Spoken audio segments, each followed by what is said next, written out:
certified copy of CMA Final SFM. Hello and welcome back, friends, in my yet another video. Myself, CMA Karan Singh, and today we are revealing the CMA Final SFM certified copy. ये copy आपकी हो सकती है आने वाले time पर। बस आपको इस वीडियो को लास्ट तक देख लेना है, क्योंकि इस वीडियो के अंदर मैंने एक एक स्टेप का अच्छे से एनालिसिस किया है। कहाँ पर आपको कौन सी गलती नहीं करनी है वो मैंने बहुत अच्छे से मैं आपको बताने वाला हूँ। तो इस वीडियो को लास्ट तक देख लेना, आपका ही फायदा होने वाला है। डायरेक्ट टेक्स्ट की कॉपी मैंने ऑलरेडी अपलोड कर दी है। ये लेटेस्ट जून 25 अटेम्प्ट की कॉपी है। सीएमए फाइनल लॉ की 83 मार्क्स वाली मेरी कॉपी ऑलरेडी अपलोडेड है। अगर आपने नहीं देखी तो आप जाके देख सकते हैं। ठीक है, इसी के साथ मैं और भी बाकी सब्जेक्ट्स की कॉपी आपके सामने लेके आने वाला हूं। बस चैनल के साथ में बने रहना और साथ ही मुझे ऐसे मोटिवेट करते रहना, ताकि मैं आपके लिए ज़्यादा से ज़्यादा मेहनत कर सकूं और वीडियोस को अपने फ्रेंड्स के साथ में शेयर कर देना। बिना टाइम वेस्ट करते हुए हम स्टार्ट करते हैं revealing of CMA final certified copy of SFM. ठीक है, तो यहाँ पर जो मार्क्स अलॉटेड हुए हैं 57 अलॉटेड हुए हैं, जो ना कि ज्यादा है और ना कि कम है। और इतने ही मार्क्स आपको भी मिल सकते हैं आने वाले टाइम पर, क्योंकि एसएफएम एक ऐसा सब्जेक्ट है जिसमें इतने ही मार्क्स स्कोर किए जा सकते हैं। अगर आप थोड़ी सी और ज्यादा मेहनत करोगे तो आप थोड़े और मार्क्स स्कोर कर सकते हो और एग्जाम्शन भी लेके आ सकते हो। ठीक है, एक मिनट आप रुकना, मैं एक बार आपका सजेस्टेड आंसर्स खोल लेता हूं। Wait a minute.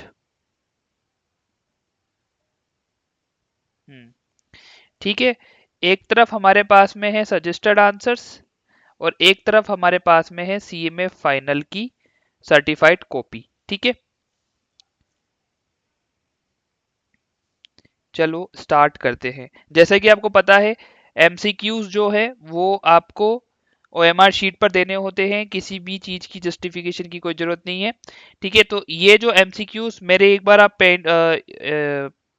पॉइंटर को फॉलो करना। ठीक है, इसी के थ्रू मैं आपको समझाता हुआ चलूंगा। ये जो एमसीक्यूज है ये मैंने यहां से लिख दिए हैं यहाँ पर। ठीक है, यहाँ से मैंने यहाँ पे लिख दिए हैं। तो एमसीक्यूज में जो थे मार्क्स 20 के 20 ही आपको मिले हैं। देखो, आप कुछ एमसीक्यूज में देखो, कोई सा भी ऑप्शन अगर आप करते तो आपका सही होने वाला था, है ना।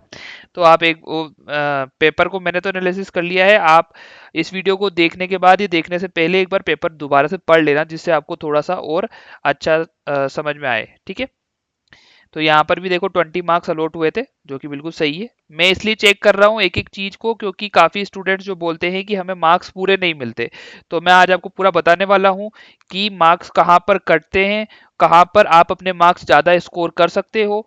ठीक है, तो बस अच्छे से इस वीडियो का एनालिसिस बहुत अच्छे से देखना और अपने पॉइंट्स बनाते हुए चलना, कॉपी में लिखते हुए चलना कि आपको कहाँ कहाँ गलती नहीं करनी है।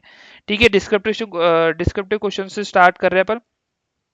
ठीक है, 4B, 4B का मैं एक बार आंसर खोल लेता हूं आपके सामने। ये हमारा म्यूचुअल फंड से क्वेश्चन है। ठीक है, ठीक है, मैंने एक एक पॉइंट सही चेक किया, यानी इसमें चेक किया है। ठीक है, अब जहां जहां पर ये सही है, करेक्ट, वो सारे पॉइंट्स बिल्कुल सही है इसके अंदर। ठीक है, आप भी चेक कर सकते हो, साथ के साथ म्यूचुअल फंड का क्वेश्चन है ये, है ना। ठीक है, यहाँ पर जो डेज है वो आ रहे थे हमारे 210 और यहाँ पर आ रहे 209 डेज। देखो, अगर आप इतना सा भी करोगे ना, मैं आपको दिखा देता हूँ, एक मिनट।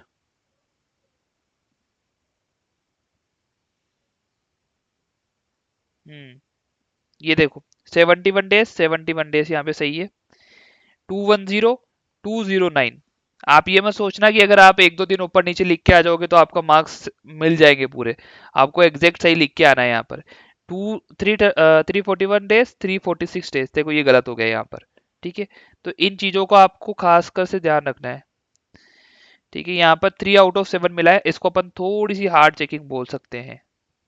अगर मैं होता यहाँ पे 5 मार्क्स अलॉट देता करता, क्योंकि जो आंसर्स है वो बिल्कुल आसपास आ रहे हैं, बिल्कुल करेक्ट तो नहीं है कुछ में, लेकिन आसपास आने पर भी हम कर सकते हैं। खैर, मैं आपको आगे इस कॉपी में ही दिखाऊंगा कि जो डेसिमल्स है ना उसको चेकर ने इग्नोर किया है। अगर आप डेसिमल्स में कुछ गलत लिख के आए हो तो आपकी कॉपी को सही ही रीचेक किया गया है, मार्क्स उसमें अलॉट हुए हैं।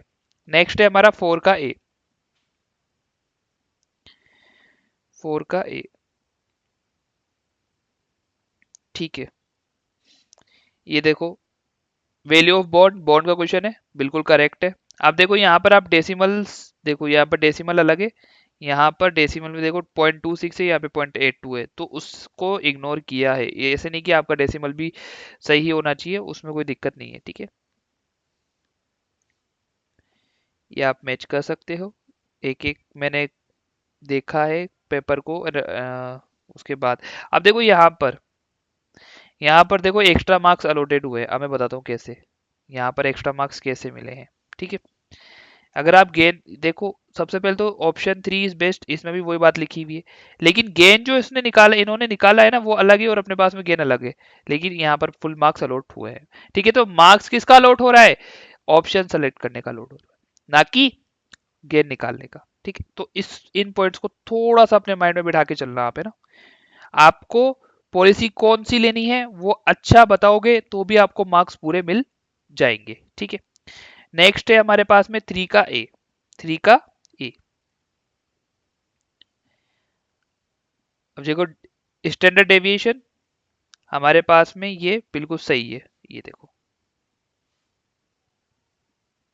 ईएनपीवी जो निकाला है स्टूडेंट ने वो भी बिल्कुल सही निकला है। मैंने एक एक पॉइंट इसका चेक किया है, ये कॉपी मैं आपके टेलीग्राम ग्रुप में शेयर कर दूंगा, आप वहां से भी दोबारा से एनालिसिस कर सकते हो। एंड इफ आपको किसी और क्वेश्चन में डाउट आता है, आपको कोई क्वेश्चन समझ में नहीं आता है, आपको किसी का सॉल्यूशन चाहिए, अगर वो आप कमेंट कर देते हो और उस पर ज्यादा लाइक्स आते तो मैं उसके लिए एक अलग से वीडियो बना दूंगा, ठीक है। सबके लिए बनाना पॉसिबल नहीं होता है, जॉब के साथ में ये सब मैनेज करना थोड़ा सा डिफिकल्ट हो जाता है, लेकिन मैं आपके लिए कर रहा हूँ मैनेज, ठीक है। 5 आउट ऑफ 7 इसमें मिले हैं, ओके। नेक्स्ट है 3 का बी। अब इसमें देखना थोड़ी सी समझने वाली बात है, मैं आपको समझाता हूँ। इंस्टीट्यूट अब अपने पैटर्न को धीरे धीरे सुधारता जा रहा है और बहुत अच्छा करता हुआ जा रहा है, जो कि बहुत एक अच्छी बात है।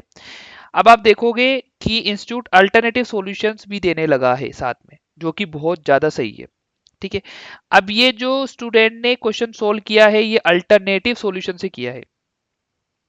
इन माय केस मैं आपको एक प्रैक्टिकल सिचुएशन बताता हूँ। जब मैंने एग्जाम दिए थे उस समय मैं अल्टरनेटिव सॉल्यूशन लिख के आया था, लेकिन इंस्टीट्यूट अपने सजेस्टेड आंसर्स के अंदर अल्टरनेटिव सॉल्यूशन नहीं देता था, जिसकी वजह से मुझे मार्क्स नहीं मिले थे। लेकिन अब इस टाइम पर अल्टरनेटिव सॉल्यूशंस भी आपके सजेस्टेड आंसर्स की में इनकॉर्पोरेट किए जा रहे हैं, जो कि बहुत ही एक अच्छा स्टेप है। चलो मैं आपको दिखाता हूँ कैसे। अब जैसे यहाँ पर अगर आप देखोगे, यहाँ पर देखोगे 138 आ रहा है हमारे पास में, है ना। जो एक्सपेक्टेड मार्केट प्राइस है 7th ईयर में, ये देखो वो भी 137.85, यहाँ पे 138, ठीक है। अब यहाँ पर अगर मेन सॉल्यूशन में देखोगे तो 130 आ रहा है, 131 आ रहा है, ठीक है। तो अगर एक ही सॉल्यूशन दिया हुआ होता तो आप खुद सोचो कि यहाँ पर मार्क्स मिलते? बिल्कुल नहीं मिलते। अभी 6 आउट ऑफ 7 मिला है, ठीक है। तो आप अल्टरनेटिव सॉल्यूशन से कर सकते हो क्वेश्चन सोल्व। एक और सिचुएशन होती है जब हमें दोनों सॉल्यूशन पता होते हैं और इफ टाइम अलाउस, तो आपको क्या करना है, दोनों सॉल्यूशन करके आ जाने हैं, अल्टरनेटिव सॉल्यूशन लिख देना एक के ऊपर, और कोई भी आपके मार्क्स नहीं कटेंगे, इवन एक अच्छा इंप्रेशन ही कॉपी चेकर के ऊपर जाने वाला है, ठीक है। नेक्स्ट है 5 का बी, ठीक है। ठीक है, ये सारे करेक्ट है, मैंने चेक कर लिए हैं, ठीक है। यहाँ पे 6.5 आउट ऑफ 7 मिला है।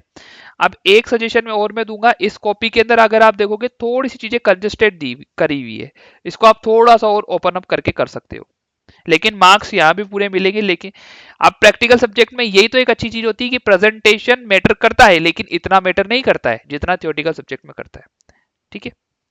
तो आप देखो एक ही पेज में स्टूडेंट ने, बच्चे ने कर लिया है और उसको 7 आउट ऑफ 7 मिल चुके हैं, 6.5 = 7, ओके। 6 का ए, आंसर सारे सही हैं, लेकिन अब यहां पर अगर आप देखोगे ये जो वैल्यू है ये मैच नहीं कर रही है, मैंने सारे चेक कर लिए थे। यहाँ पे 3.5 आउट ऑफ 7 मिला है, 6 का बी। ठीक है, ये सही है सारे। ठीक है, एक एक क्वेश्चन मैंने तो अच्छे से चेक किया है। एग्जाम आपको देना है तो आपको दोबारा से कॉपी को देखना है, कहाँ पर गलती हुई है कहाँ पर नहीं हुई है। मैं तो हाईलाइट कर रहा हूँ काफी पॉइंट, आपको भी थोड़े से ध्यान में रखने हैं। 7 का ए। ठीक है, ये देखो प्राइस यहाँ पर फॉरवर्ड कॉन्टेक्ट की सेम है। मार्क्स जो एक्चुअल में मिलने चाहिए वो बिल्कुल मिले हैं यहाँ पे। ठीक है, तो आपको ऐसे घबराने वाली बिल्कुल भी जरूरत नहीं है कि आपको मार्क्स नहीं मिलेंगे। अगर आप करके आओगे तो आपको मार्क्स जरूर से मिलेंगे। ठीक है, 4.5 आउट ऑफ 7। ठीक है, और बाद में ये कुछ भी नहीं। ठीक है, ये हो गया आपकी, ये हो गई कॉपी एंड। ठीक है। ठीक है, अब मैं कुछ इंपॉर्टेंट टिप्स आपको बता देता हूँ। देखो, सबसे पहले तो हमें क्या करना है, देखो